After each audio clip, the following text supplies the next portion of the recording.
All right, I wanted to share this data because I think it is very good.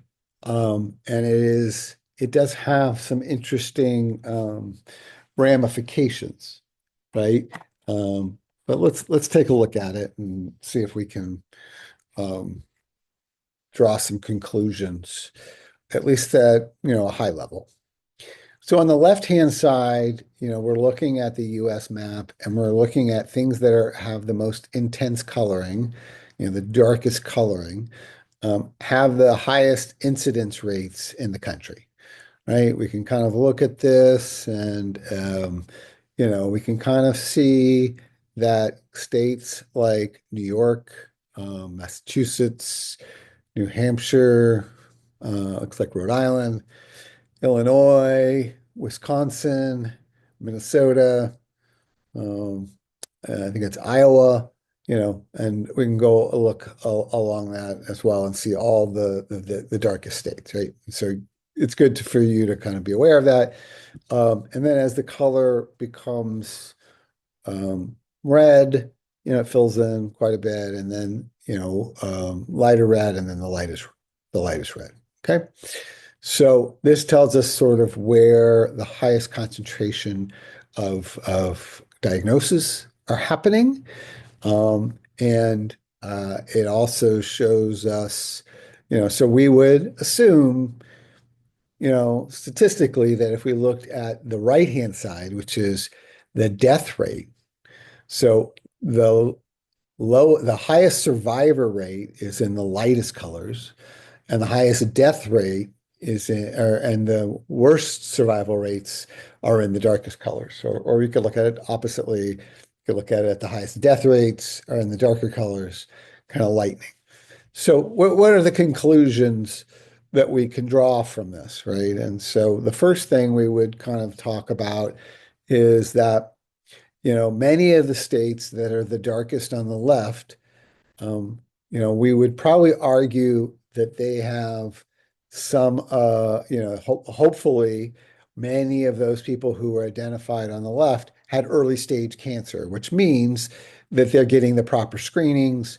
And those states that are light on the right, like Minnesota, and lighter, like it looks like New York is a little bit lighter, California is a little bit lighter. So, when you look at those kind of lighter kind of areas, you would say, okay, well, we think that the screening processes and the people in those states are well educated on screening and they are getting the screenings done earlier.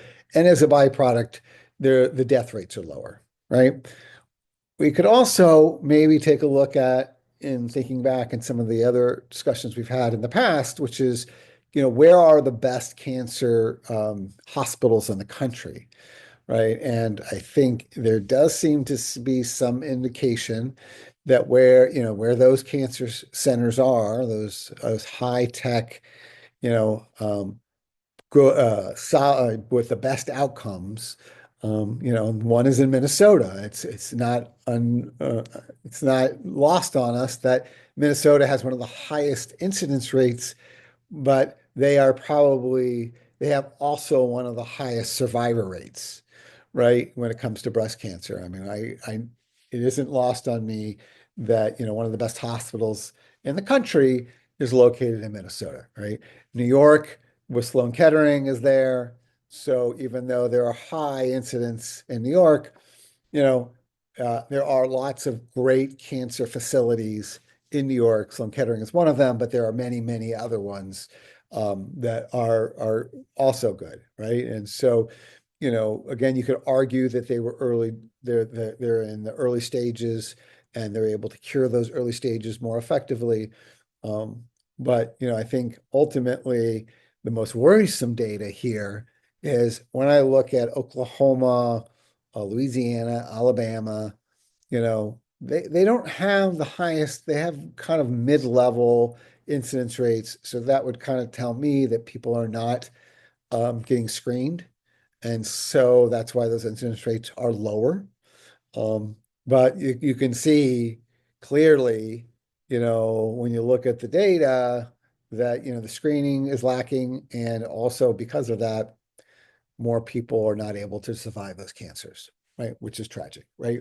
The other thing I would ask, looking at this data is, the higher the stage of cancer, when you have a stage one diagnosis, you have many options, and the stakes, they may not feel to you as someone with a cancer diagnosis to be less, but someone who has a higher stage cancer, you know, there are probably a handful of places they could go in the United States for the best outcomes. And as a byproduct of that, again, I will say again, if you have savings, if you have planned in advance with a health savings account and you have the resources in that account, you probably are ready for those options. If you don't, then I really think you might want to look very closely at cancer insurance and hospitalization insurance, because those things will not they will not cover they will not cover you as in a health insurance, but they will give you a lump sum cash. So they will give you options in terms of finding other expertise.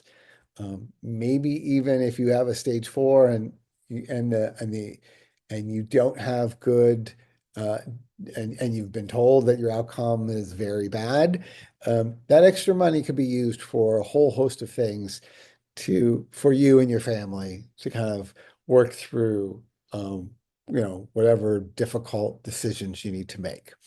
Right. And so you're paid on the diagnosis, not on the treatment. So as soon as you have your diagnosis, you will have your cash, and you'll be able to use that cash in ways that you are deemed necessary for you and your situation. That could be increasing your treatment options, and it can also be um, uh, enjoying, the time that you have left. So something to think very deeply about. Anyone has any questions, you can always reach out to me, and glad to chat more about, how all this works.